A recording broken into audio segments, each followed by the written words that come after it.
독일어로 희망하다라고 하는 말은 페어호펜이라고 하는 단어인데, 이 단어는 사냥을 할 때도 사용된다고 합니다. 사냥할 때 페어호펜 하면 가만히 서서 귀를 기울이고 또 소리를 듣고 낌새를 읽는다.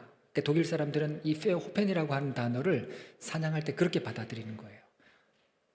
그래서 동물의 왕국을 보면 동물들이 사냥감을 찾을 때 어떻게 합니까? 가만히 서서 코를 킁킁거리죠. 공기 중에 냄새를 맡습니다. 그리고 멀리 응시하는 그런 모습들을 보게 되는데, 이것이 바로 페어호펜, 희망하다라고 하는 그런 단어의 모습인 것입니다. 여러분, 그렇다면 희망이라고 하는 것은 우리가 어떤 상황 가운데 있든지 내 주변을 살펴보는 거예요.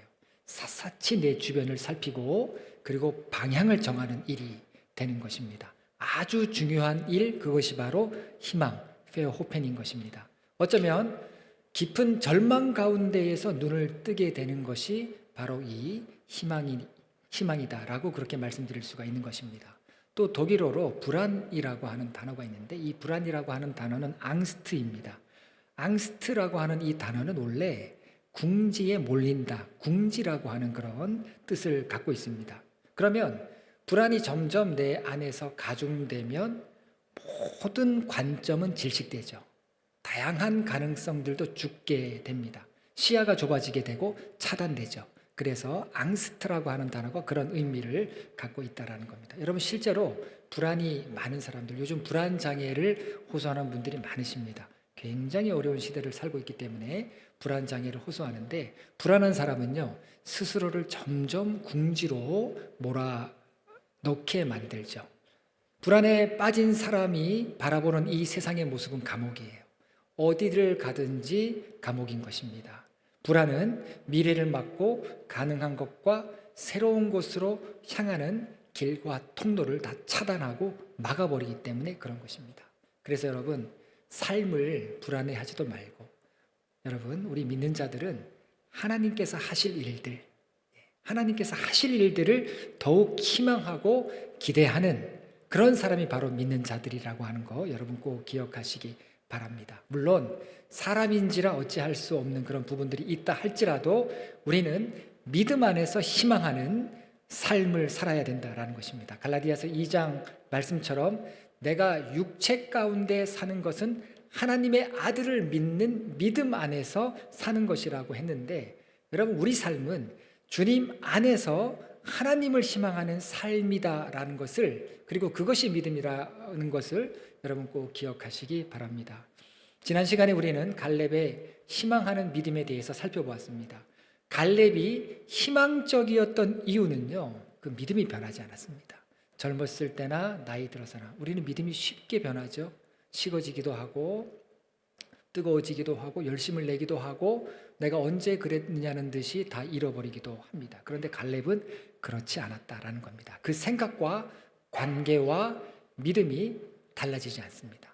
불안한 상황에서 오히려 더 빛나게 됩니다. 이런 사람 정도 되니까 여호수아와도 평생을 함께 했던 것이죠. 여러분, 사람은 오랜 날 같이 일하다가도 생각이 달라지면 서로 원수가 되지 않습니까?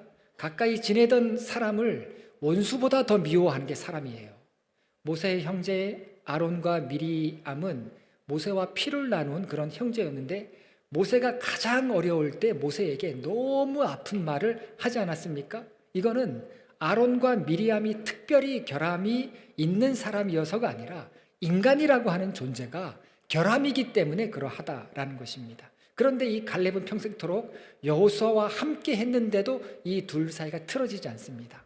갈렙의 심장은 항상 여호와를 향해서 뛰고 있었기 때문에, 여호수아의 심장도 하나님을 향해서 그의 심장이 뛰고 있었기 때문에 가능했던 일입니다. 또 갈렙이 헤브론을 요구했을 때 그의 관심사가 무엇인가, 이게 드러나죠. 갈렙의 관심은 그의 영광에 있지 않습니다. 대개 사람은 은연중에라도 자기 영광을 생각하는데, 갈렙의 관심은 그의 영광에 있었던 것이 아니라 하나님 나라에 있었던 것입니다. 여호수아가 이스라엘을 대표하는 리더였다면, 이런 믿음을 우리가 생각할 때 갈렙은 우리 마음속의 리더였다라고 이렇게 말씀드릴 수가 있는 것입니다. 갈렙이 헤브론을 요구하면서 이제 본격적으로 이스라엘의 땅 분배가 시작됩니다. 기본 원칙은 하나님께서 미리 정하셨다. 분쟁의 소지가 없도록 미리 정하셨다라고 제가 말씀을 드렸습니다. 민수기 26장에 보면 인구조사를 하는 그런 말씀들이 나옵니다. 인구조사를 통해서 각 지파별로 인구가 몇 명인지 이거를 다 숫자를 셉니다. 그리고 그 인구수에 비례해서 땅의 크기를 정했고, 그리고 땅의 위치는 제비를 뽑아서 정하도록 했습니다. 그런데 우리가 생각했던 것처럼 모든 12지파가 다 모여서 한날 한시에 모여서 땅을 제비 뽑지는 않습니다. 땅 분배도 가나안 정복을 할 때도 중부를 먼저 점령하고 남부, 북부를 7년 동안 점령했듯이 땅 분배도 시간차를 두고 모두 3번에 걸쳐서 진행하는 것을 보게 됩니다. 제일 처음 분배는 제비를 뽑은 게 아니라 여호수아서 1장과 13장에 똑같은 내용이 나오는데, 어떤 내용이 나오냐면 요단강 동편 지역, 즉 약속의 땅이 요단강 서편인데 약속의 땅으로 들어오기 전에 요단강 동편 땅을 반했던 지파가 있어요. 르우벤과 gad과 므낫셋 반쪽 지파가 이 요단강 동편 땅을 마음에 들어 했습니다. 모세가 살아있을 때. 그래서 그들이 먼저 땅을 받는 이야기가 나옵니다. 그리고 나서 갈렙이 헤브론 땅을 받고, 그리고 갈렙이 속했던 유다 지파가 제일 먼저 제비를 뽑게 됩니다. 여러분, 유다 지파는 갈렙을 잘 만났어요. 리더를 잘 만나는 거, 안내자를 잘 만나는 거, 동반자를 잘 만나는 거, 이건 너무나도 중요하지 않습니까? 그래서 여러분, 우리가 여러분 서로에게 좋은 안내자가 되어야 됩니다. 여러분들도 저에게 좋은 안내자가 되어야 되고요. 저도 여러분들에게 좋은 리더가 되어야 되고, 여러분 서로도 좋은 안내자, 좋은 리더가 되어야 한다라는 겁니다. 하나님은 갈렙 때문에 유다 지파가 제일 먼저 제비 뽑을 수 있는 영광을 주셨죠. 그래서 여호수아서 15장에 유다 지파가 땅 분배 제비 뽑는 그런 이야기가 나옵니다. 그런데 유다 지파가 땅을 뽑고 땅을 분배 받은 이후에 어떻게 되는지 한 구절의 말씀이 보여줍니다. 여호수아서 15장 63절 말씀을 보면 예루살렘 주민 여부스 족속을 유다 자손이 쫓아내지 못하였으므로 여부스 족속이 오늘까지 유다 자손과 함께 예루살렘에 거주하니라.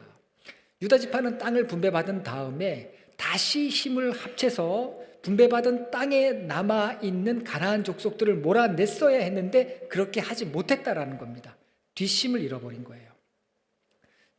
지금까지 7년 이상을 달려왔는데 조금만 더 힘을 내면, 조금만 더 합력하면 완전 무결한 땅을 차지하게 되는데 그렇게 하지 못한 거예요. 굉장히 안타까운 모습을 보게 됩니다. 그래서 이 여부스 족속은 예루살렘에서 400년 동안, 그 유다 지파 한가운데에서 400년 동안 거주하게 됩니다. 여러분, 믿음의 반대가 뭔 줄 아십니까? 믿음의 반대는 불신이 아니에요. 믿음의 반대는 숙명론입니다. 나는 여기서 끝이야. 나는 안 돼. 우리는 못해. 우리는 이것밖에 안 돼. 자포자기하는 숙명적인 생각들, 체념, 단념. 여러분, 이게 사실은 믿음의 반대입니다. 이게 굉장한 불신앙이에요. 이게 대부분의 우리 마음속에 이런 마음들과 매일매일 치열한 영적인 전쟁을 하고 있는 겁니다. 하나님은 할 수 있다고 하세요. 하나님은 쫓아낼 수 있다. 여부스 족속이든 블레셋이든 다 쫓아낼 수 있다라고 하는데, 아니야. 우리 이제 그만해야 돼. 우리 못해. 우리 지쳤어. 이런 숙명적인 생각들을 이스라엘이 갖고 있었다라는 것입니다. 결국 갈렙처럼 희망의 아이콘이었던 다윗이 400년 뒤에 이 여부스 족속을 쫓아내고 예루살렘을 차지하고 예루살렘을 남유다의 수도로 삼게 되는 것을 보게 됩니다. 우리는 쉽게 이렇게 이야기합니다. 주님의 뜻이 이루어지길 바랍니다 라고 이렇게 말하고 기도하는데, 여러분, 사실 주님의 뜻이 쉽게 이루어지지 않습니다. 우리도 지난 3년이라고 하는 시간을 달려왔는데, 그 짧은 시간 3년, 짧다면 짧다고 할 수 있는 시간인데 쉽게 오지 않았습니다. 여러분들 수고 참 많이 하셨습니다. 그리고 지금도 애를 많이 써야 하고요. 그리고 여전히 가슴앓이를 하면서 한 걸음씩 우리는 더딘 걸음으로 지금 내일을 향해서 나아가고 있는 것입니다. 사람들 대부분은요, 다 만들어 놓은 환경에서 세워주는 자리에 앉아서 자기 역할만 하고 싶은 게 사람입니다. 그런데 그 정도로는 하나님의 뜻이 요원해요. 하나님의 뜻을 이룰 수가 없습니다. 여기서 조금 더 풍성하게 되려면 어떻게 해야 되는가? 여기서 조금 더 복되게 하려면 어떻게 해야 되는가? 하나님께 받은 약속과 사명을 다시 기억하고 그걸 붙들고 주저앉는 일이 있더라도 다시 헌신해야 되고요. 쓰러지는 일이 있더라도 다시 일어나서 또 헌신해야 돼요. 그런 헌신과 희생이 없으면 하나님의 뜻이 이루어지지 않습니다. 그렇게 해도요, 우겨쌈을 당하는 일들이 얼마나 많아요. 오해를 받고, 선한 뜻으로 내가 했는데 오해를 받고, 최선으로 했는데 최악으로 평가받고, 말 한마디 툭 던지는데 몇 사람은 그 말 듣고 나가 떨어지는 일들이 얼마나 많습니까? 그래서 너무 억울해요. 그래서 너무 화가 날 때가 많지 않습니까? 뒤돌아서지 않겠네라고 찬송가는 부르는데 이것저것 보기 싫어서 뒤돌아서고 싶을 때는 또 얼마나 많습니까? 그럴 때라도 말씀을 붙들고, 하나님께서 우리에게 주신 것은 이스라엘처럼 황무지를 개간해서 옥토로 만들어 가야 할 본분이 우리에게 있다는 거. 여러분, 우리에게도 약속의 땅이 있다는 걸 기억하셔야 됩니다. 그래서 우리 모두도 이스라엘 사람들이 약속의 땅에 들어가서 그렇게 했어야 했던 것처럼 사랑을 심어야 되고, 헌신의 물을 주어야 되고, 희생의 밭을 갈고 생명의 씨앗을 뿌려서 옥토로 만들어가는, 우리 공동체, 우리 가정, 내 심령, 우리 교회 옥토로 만들어가는 그런 사명이 우리에게 있다는 겁니다. 이거는 누구 한 사람의 일이 아니에요. 목사 한 사람의 일도 아니고 장로님 한 분의 일도 아니고 우리 모두의 일이다, 우리 모두의 사명이다라는 것입니다. 그리고 이것이 가나안에 들어간 이스라엘 모든 지파의 사명이기도 했습니다. 자, 유다 지파가 이제 땅을 받았습니다. 그 다음에는 요셉 지파가 받습니다. 요셉 지파가 제비를 먼저 뽑게 된 것도 조상을 잘 둔 거예요. 누구를 잘 뒀습니까? 요셉. 요셉에게는 두 아들이 있습니다. 에브라임과 므낫셋이라고 하는 아들이 있었는데, 이 요셉의 두 아들이 이스라엘 12지파 손자가 야곱의 아들 자리로 들어온 거예요. 하나님께서 요셉을 장자의 지위로 올려놓으셨기 때문에 요셉의 두 아들이 이스라엘의 12지파의 일원이 됩니다. 그래서 요셉 지파하면 에브라임과 므낫셋을 의미합니다. 이 두 지파가 유다 다음으로 제비를 뽑게 되는 영광을 얻습니다. 그런데 뭐라고 합니까?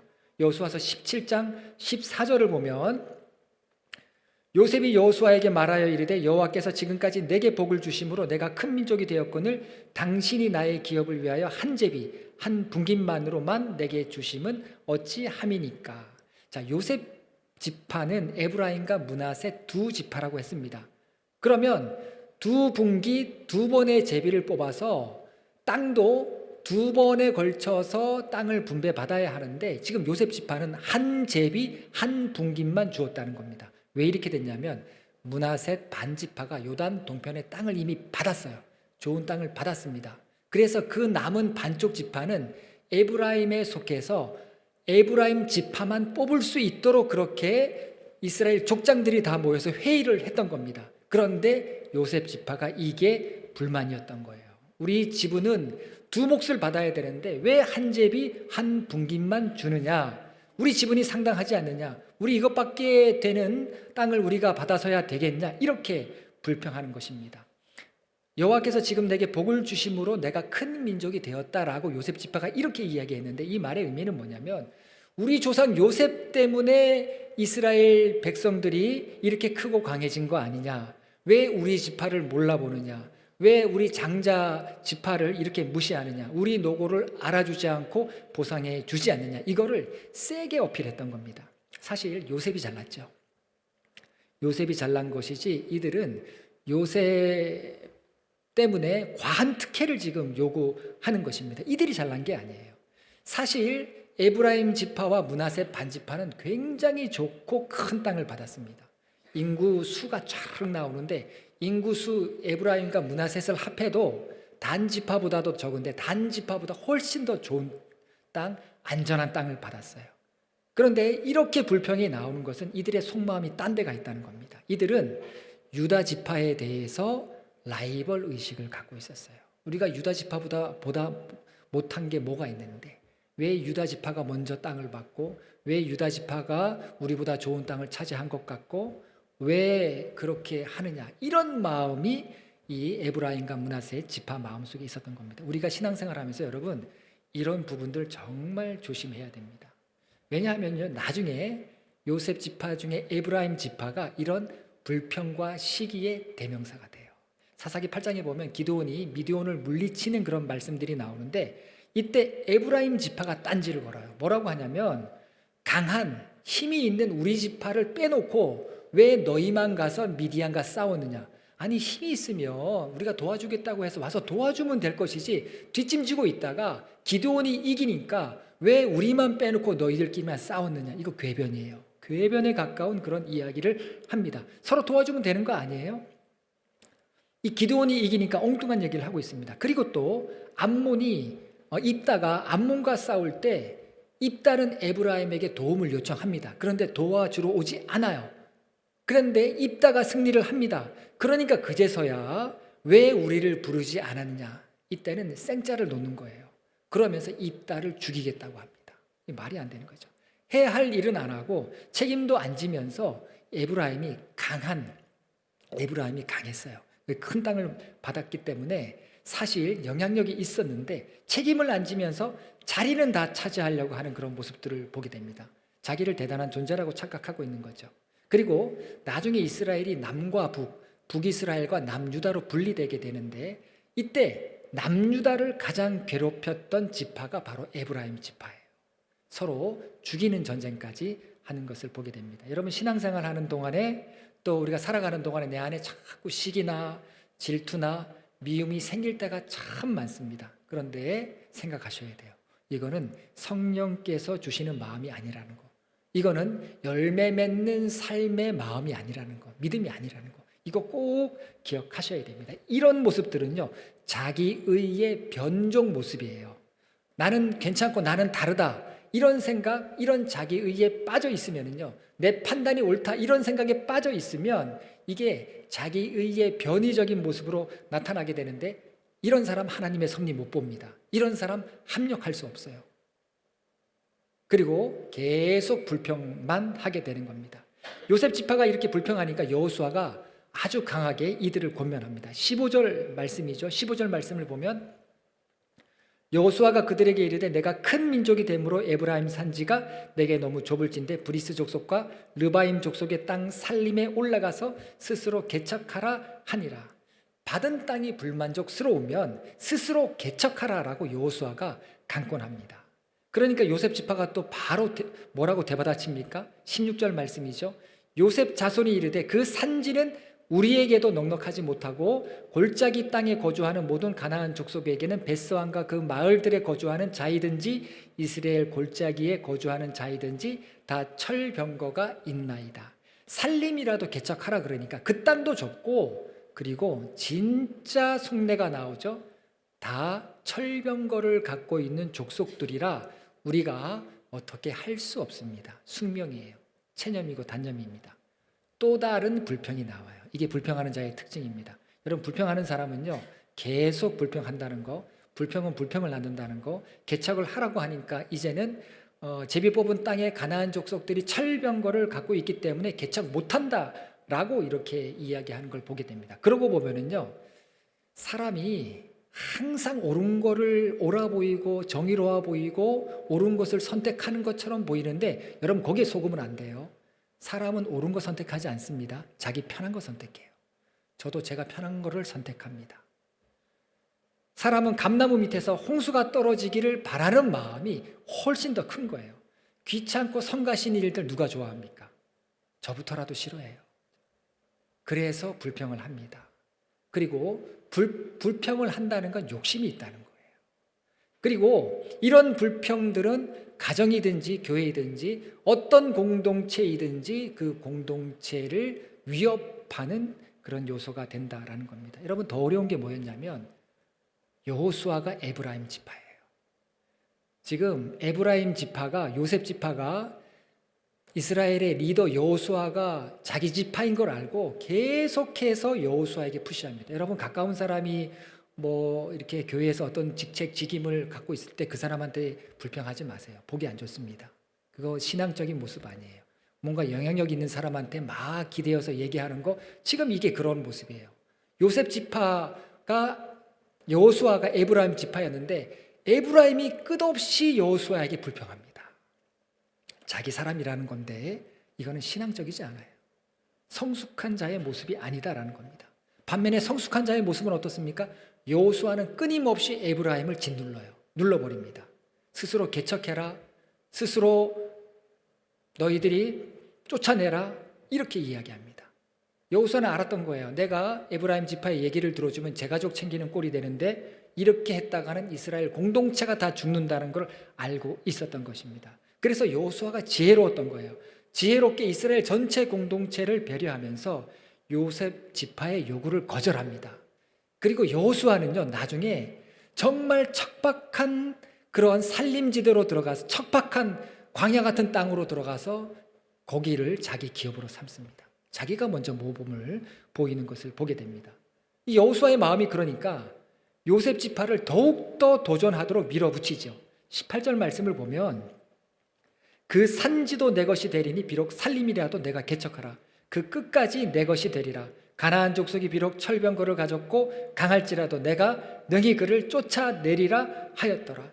땅이 안 좋다고 이야기하지 말고 철병거가 있다고 하지 말고 말로만 우리 지분이 있는 지파라고 하지도 말고 너희가 진짜 너희 생각대로 능력이 있는 큰 지파라면 그리고 그렇게 대우받아 마땅하다고 생각하는 지파라면 살림이 있으면 그 힘으로 살림을 개척하고 철병거가 있으면 하나님의 도와주심을 믿고 쫓아내라는 거예요.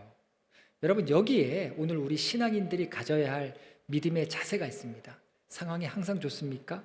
상황은 늘 낙관적이지 않습니다. 그리고 우리에게도 철병거가 항상 있어요. 우리가 어떻게 할 수 없는 그런 장애물들이 있습니다. 한계들이 있습니다. 그런데 믿음은 뒷걸음질 치거나 안주하는 게 아니라 믿음은요, 그런 철병거가 있든 그런 장애물이 있든 어려움이 있든 한 걸음이라도 더 나가는 게 믿음이다라고 하는 걸 우리가 보게 됩니다. 이번에 리더십 리트릿에서도 제가 주제 강의를 할 때 말씀드렸던 것이 바로 이런 부분들이에요. 우리 상황과 우리 앞에 놓여 있는 철병거에 대해서 제가 말씀을 드렸죠. 여러 가지 어려움을 제가 이야기했습니다.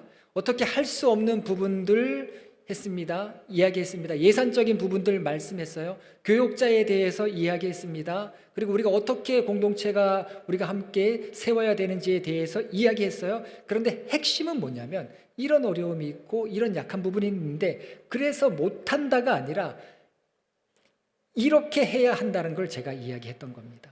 우리에게 남겨주신 것들을 돌아보자. 우리에게 남겨주신 것들이 있기 때문에 감당하자는 이야기를 제가 했습니다. 하나님은요, 부족하고 없다고 불평하는 자의 하나님이 아니에요. 하나님 나 억울합니다 라고 하면서 아무것도 안 하는 그런 자의 하나님이 아니라 남은 자의 하나님, 내게 무엇을 남겨주셨는가, 내게 남겨두신 것이 무엇인지, 우리에게 남겨두신 것이 무엇인지 그것을 찾고 기도하면서 신앙적으로 개발해 나가고 성장시켜 나가기를 하나님은 원하시는 겁니다. 여러분 그럼 못할 게 뭐가 있어요? 교회 건물이 없다고 못할 게 뭐가 있습니까? 안 될 것도 없는 거예요. 오히려 부족하고 없어서 신앙생활에 오히려 더 집중할 수 있는 그런 부분들이 있다는 걸 보게 됩니다. 여러분 사랑과 물질이 있어야 할 수 있다라고 한다면 다 할 수 있어요. 그거는 누구든지 다 할 수 있습니다. 그러나 우리는 그런 것이 없다 할지라도 성령의 기름 부으심이 우리 가운데 있을 때 우리는 할 수 있다라고 하는 그런 중심을 우리가 가져야 되는 것입니다. 하나님께서 도와주심을 믿고 어떤 형태로든 우리는 선교할 수 있고 어떤 형태로든 우리는 전도할 수 있고 몇 명이 되었든지 우리는 교육할 수 있고 예배할 수 있고 친교할 수 있고 기도할 수 있다는 이런 중심을 우리가 회복해야 되는 겁니다. 그러고 보면은요, 제가 주중에 우리 사무실에서 전도대가 이렇게 활동을 하는데 전도대가 이렇게 굉장히 활동을 잘해요. 보니까 여러분 개척교회 목사가 번아웃 되겠습니까? 큰 교회 목사님이 번아웃 되겠습니까? 개척교회 목사는 뭐 별로 할 일이 없죠. 마음 편하게 그냥 뭐 이렇게 설교도 그냥 편하게 해도 되고 사람들이 없으니까. 큰 교회 목사님은 설교 한번 주일 설교 한번 하자면은 굉장히 어렵지 않습니까? 워낙 많은 사람들에게 또 유튜브로 다 퍼져나가기 때문에 그러면 누가 번아웃 되겠습니까? 개척교회 목사가 번아웃 됩니다. 3년 안에 개척교회 목사는 저희 목회자들끼리 얘기입니다. 죄송합니다. 설교 때 이런 말씀해서 피똥 쌉니다. 피똥 싼다고 얘기해요. 처음에 개척하고 열심히 하려고 하죠. 전도도 열심히 하고 예배도 혼자 뜨겁게 드리려고 찬송가도 크게 하고 설교도 사람 없어도 큰 소리로 하는데 변화가 없어요. 예배의 기쁨도 없고 전도의 열매도 없고 교제함도 없고 그러면 3년 안에 이 사람 나가 떨어져요. 그래서 개척교회 목사일수록 뭐라고 이야기하냐면 주변에 친구 많이 만들어라. 그리고 많은 사람들과 만나면서 배우고 많은 사람들과 교제도 하고 친교도 하고 영화도 보고 그리고 문화생활도 즐겨라. 돈이 없더라도 하여튼 그런 일들을 더 해라. 정신적으로 공황 상태에 빠집니다. 개척교회 목사가. 제가 이거를 왜 말씀드리냐면 우리 전도대 활동을 하는 거 보니까 여러분 전도대가 차를 막 나눠 타고 주차 공간 막 없어가고 주차 심각해요. 사무실에 바로 앞에 한의원이 있는데 그 한의원 하시는 분이 우리 권사님한테 나도 돈 내고 주차하는데 당신이 뭔데 여기다 차를 계속 대냐고 이 정도로 나옵니다. 사무실에 있으면 주변에서 막 찾아와서 차 빼라 그러고 주차 한 대 대기가 너무 힘들어요. 주차 한 대 대기가. 예. 그런데 전도대 활동하는 거 보면 그렇게 어렵게 차를 사무실로 갖고 와서 사람들을 태워서 이쪽 지역으로 와서 전도를 합니다. 그러면 여러분 추울 때 더울 때 매주 와서 한다고 해보세요. 번아웃 될까요? 안 될까요? 예. 1년 만에 번아웃 됩니다. 열매가 쉽지 않기 때문에 1년 만에 번아웃 돼요. 그런데 어떻게 하냐면 제가 보니까 친교도 해요. 친교 중요해요. 친교도 하고 기도원도 가서 기도도 하고 또 밥도 먹고 전도대 활동을 하는 걸 보니까 그 안에 예배가 있고요. 그 안에 기도가 있고요. 그 안에 친교가 있고 또 아울리치도 가죠. 선교가 있고요. 또 전도가 있고요. 이 5가지가 전도대 안에 다 있어요. 이거 굉장히 중요한 부분입니다. 친교 중요하고 예배 중요하고 기도 중요하고 선교 중요하고 전도 중요하고 이러면서 서로 힘을 얻고 격려하면서 함께 신앙생활하는 모습들이 너무 중요한 거예요. 그렇게 하면은요. 그 어떤 교회 어떤 성도보다 우리가 기쁨과 감사로 메마르지 않고 신앙생활을 할 수 있는 겁니다. 그래서 여러분 없는 것에 불평하지 말고요. 남아있는 것에 초점을 두시기 바랍니다. 그리고 내가 여호수아가 돼야 돼요. 내가 갈렙이 되셔야 됩니다. 하나님께서 내게 주신 은혜, 우리에게 주신 은혜가 족하다라고 하는 그런 믿음을 갖고 이걸 인정하셔야 돼요. 하나님, 내 은혜가 내게 족합니다. 이걸 인정하셔야 돼요. 그럼 복된 거예요. 신앙생활이 복되고 공동체 생활이 복되고 뭔가 부족하고 그리고 내 생각대로 되지 않아도 복된 것입니다. 그렇지 않으면요, 여러분 자칫 잘못하다가 어떻게 되냐면 트라우마가 생겨요. 트라우마. 그래서 개척교회 목사님이 그래서 번아웃 되는 겁니다. 이 트라우마가 어떻게 생기냐면 직분에 대한 트라우마도 생기고요. 믿음에 대한 트라우마도 생기고 사명에 대한 트라우마도 생겨요. 교회 다니다가 교회 이야기하면 막 고개를 절레절레 흔드는 사람들 트라우마예요. 믿음도 트라우마가 되고요. 교회도 트라우마가 되고 교인도 트라우마가 되고 목회자도 트라우마가 됩니다. 트라우마라고 하는 이 말의 뿌리는요. 뚫어버리다라고 하는 헬라어예요. 헬라어. 트라우마는 인간을 뚫어버려요. 정신을 뚫어버립니다. 마음을 뚫어버려요. 믿음을 뚫어버려요. 그 영혼까지도 뚫어버립니다. 그냥 구멍이 뻥 뚫리는 거예요. 그러면 옴짝달싹 못하고 아무것도 못하는 그런 상태가 되는 겁니다. 여러분 땅을 분배하다가 이스라엘이 트라우마에 지금 빠질 지경에 있는 거예요. 땅 하면은 좋아야 되는데 하나님께서 우리에게 주셨다라고 이렇게 돼야 되는데 땅 하면 이스라엘이 지금 다 트라우마에 걸린 거예요. 우리가 어느 땅을 받을까? 우리가 어떤 좋은 땅을 받을까? 그 땅에 어떤 족속들이 살고 있을까? 우리가 이거 할 수 있을까? 불평이 나고 시험이 들고 결국에 유다 지파는 여부스 족속을, 에브라임 지파는 게셀 족속을, 므낫세 지파는 가나안 족속을 쫓아내지 못해요. 심지어 이 므낫세 반지파는요, 이 가나안 사람들 노예로 부려요. 노예. 하나님이 그들을 다 멸하라고 했는데 멸하지도 않고 자기들 편한 방법으로 이용하는 것을 보게 됩니다. 이게 뭐예요? 하나님 보실 때 질질 끌려다니는 겁니다. 믿음으로 끌고 와야 되는데 끌려다니는 거예요. 이런 상황이 계속되니까 여호수아가 땅 분배를 중단합니다. 올 스톱해요. 그리고 특단의 조치를 내립니다. 그 말씀이 여호수아서 18장 1절에 나오죠. 그 말씀을 보면 이스라엘 자손의 온 회중이 실로에 모여서 거기에 회막을 세웠으며 그 땅은 그들 앞에서 돌아와 정복되었더라. 여러분 우리가 성경에서 이 이스라엘의 모습을 정말 배워야 할 부분들이 있는데 정말 이런 부분에서 우리가 배울 부분들이 있는 거예요. 뭔가 생각처럼 잘 안 되고 이게 아닌데, 이게 신앙이 아닌데라고 하는 그런 생각이 드는 부분들이 있을 때, 그리고 뭔가 미혹됨이 있고 다툼이 생기고 아무리 봐도 돌아가는 게 하나님의 뜻이 아닌 것 같을 때 이 이스라엘은요 다 중단합니다. 올 스톱해요. 올 스톱하고 하나님 앞에 나옵니다. 하나님의 임재 앞으로 나와요. 여러분, 지금 길갈에서 여지까지 있었습니다. 7년 이상을 길갈에서 있었어요.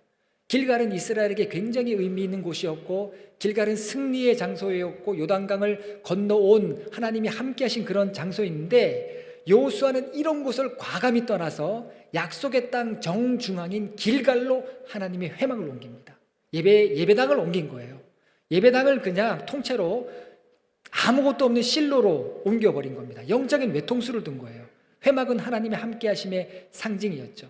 길갈에서 실로로 회막을 옮겼다라고 하는 것은 하나님께서 이 땅의 주인이시고 하나님께서 함께 하셨고 이 땅은 하나님께서 우리에게 주신 땅이다라고 하는 것을 드러내는 동시에, 다시 하나님을 전심으로 예배할 때 하나님께서 우리를 회복하게 하시고 지금의 우리의 적나라한 모습, 지금의 우리의 문제를 하나님 앞에 드러내고 하나님께서 고치시는 그런 은혜를 강구하는 마음으로 회막을 옮겼던 것입니다. 여러분, 그러니까 땅 분배가 우선이 아니었던 거예요. 예배하는 자가 되는 게 우선입니다. 여러분, 그렇게 생각하셔야 돼요. 모든 봉사, 모든 헌신, 이것보다 여러분이 신령과 진정으로 정말 하나님 앞에 엎드리는 마음으로 예배하느냐, 이게 제일 중요한 부분입니다. 제비 뽑는 일이 먼저가 아니라 그 일을 명하신 하나님을 바라보는 게 중요하죠. 여러분, 그래야 잘못되지 않습니다. 그래야 트라우마에 빠지지 않아요. 설령 잘못됐다 할지라도 예배하면서 회복할 수 있는 겁니다. 철병거는 이런 방법으로, 가나안 족속은 이런 방법으로만 쫓아낼 수 있었던 것입니다. 이렇게 온 이스라엘이 하나님 앞에 다시 예배드리고 말씀을 들은 후에 땅 분배는 새로운 방식으로 전개됩니다. 2절에서 3절 말씀을 보면, 그러나 이스라엘 자손 중에 그 기업의 분배를 받지 못한 자가 아직도 7지파라. 여호수아가 이스라엘 자손에게 이르되 너희가 너희 조상의 하나님 여호와께서 너희에게 주신 땅을 점령하러 가기를 어느 때까지 지체하겠느냐. 너희는 각 지파에 3사람씩 선정하라. 내가 그들을 보내리니 그들은 일어나서 그 땅을 두루 다니며 그들의 기업을 따라 그 땅을 그려가지고 내게로 돌아올 것이라. 자, 하나님 앞에 예배하니까, 기도하니까 하나님께서 길을 보여주시기 시작합니다. 지혜를 주시기 시작합니다. 예배를 회복했을 때 이 일은 하나님의 약속임을 다시 붙잡게 하면서 하나님께서 여호수아에게 이 위기를 헤쳐나갈 지혜를 주십니다. 그래서 땅을 분배받아야 될 지파가 7지파나 남아 있었는데 7지파에서 3사람씩 선발해서 이들로 하여금 약속의 땅을 다 돌아다니면서 남은 땅을 조사해서 그려오게 하죠. 뭐 강은 어디에 있고 산은 어디에 있고 과실나무는 어디에 있고 이거를 다 그려오게 한 겁니다. 그렇게 하면서 자연스럽게 땅 분배에 대해서 조바심을 갖지 않게 하고 새롭게 희망하는 마음을 이들에게 심어주게 되었던 겁니다. 자칫 트라우마가 될 뻔했던 땅 분배가 하나님의 뜻하심 가운데 다시 있게 된 것을 보게 됩니다. 여러분, 사람은요 트라우마를 만들 가능성이 많습니다. 저도 그래요. 저도 여러분들에게 트라우마가 될 가능성이 다분해요. 그런 소지가 굉장히 많습니다. 그러나 하나님은 예배하는 자의 트라우마를 기쁨과 영광이 되게 하십니다. 상처가 오히려 하나님께서 보여주시는 영광이 될 때가 있는 거예요. 그래서 하나님을 예배하는 신앙이 제일 중요한 것입니다. 오늘 우리 신천 임원들 임직을 받으셨는데 예배에 초점을 두시기 바랍니다. 그리고 하나님께서도 우리에게 기업을 주셨죠. 우리도 온전한 공동체를 세우라고 하는 목적을 갖고 새해를 시작했습니다. 이게 흐려질 수 있는데 여러분, 항상 공동체를 믿음으로 격려하시기 바랍니다. 이것이 먼저 부름받은 자의 책임이에요. 하나님을 예배하면서 우리 삶과 신앙을 개척해 나갈 수 있도록 우리는 서로 독려해야 합니다. 내가 맺는 열매는 돌감람나무 열매이지만 하나님께 붙어 있을 때 하나님께서는 성령의 열매를 맺게 하신다는 거예요. 내가 강한 것이 아니라 주님의 말씀과 약속을 붙들고 의지할 때 하나님께서 능력 주시고 강하게 하신다는 것입니다. 거친 산지와 철병거가 있다 할지라도 하나님께서는 반드시 우리를 통해서 황무지에 꽃이 피게 하고 사막에 물이 흐르는 심령, 가정, 교회, 나라가 되게 하실 줄로 믿습니다. 하나님을 희망하면서 어려운 가운데에서도 스스로 개척하라라고 하는 이 말씀을 기억하면서 나아가는 우리 모두가 되기를 간절히 바라겠습니다. 기도하겠습니다. 하나님, 다른 것에 마음 뺏기지 않게 하시고 하나님 바라보며 내게 주신 사명과 일들을 하나하나 해나갈 수 있는 저희 될 수 있도록 인도하여 주시옵소서. 예수님의 이름으로 기도합니다. 아멘.